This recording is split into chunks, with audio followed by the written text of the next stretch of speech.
2025 година беше една доста хубава година за мен, ако мога така да кажа. Имаше предизвикателства, имаше трудности естествено, но всички тези неща ме накараха да порасна. Накараха ме да погледна навътре в себе си и това доведе до едно личностно развитие, една по-голяма емоционална зрялост, по-дълбока вяра в Бог и най-вече доверие в Него.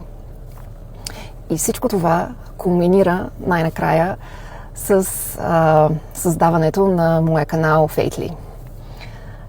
Идеята за него, вярвам, че Бог ми я даде преди половин година. И много се борих с тази идея. Борих се с това, че аз никога не съм искала да имам канал, никога не съм си представила, че ще правя нещо такова. Но когато Бог сложи нещо в сърцето ти, аз колкото и да се опитвах да кажа, не, това не е за мен, не съм правилният човек, нещо си се объркал, нали, това е за някой друг, не е точно за мен.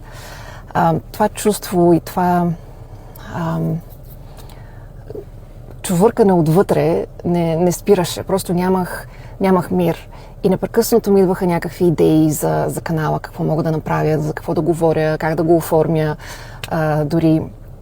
И накрая просто наистина се изтощих и си казах, окей, дай да видим какво ще стане. И когато го пуснах на 1 декември, наистина осъзнах, че тази идея е от Бог.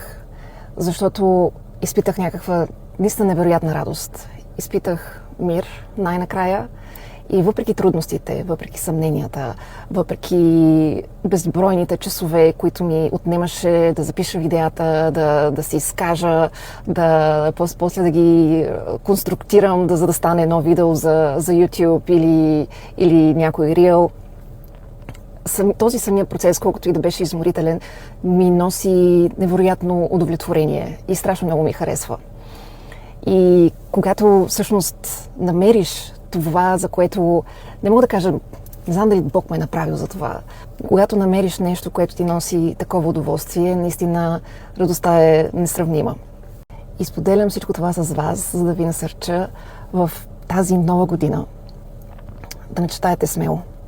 Бог е направил всеки един от нас с цел на тази земя и ни е дал определени таланти, които само ние имаме. И ние сме уникални, всеки един от нас.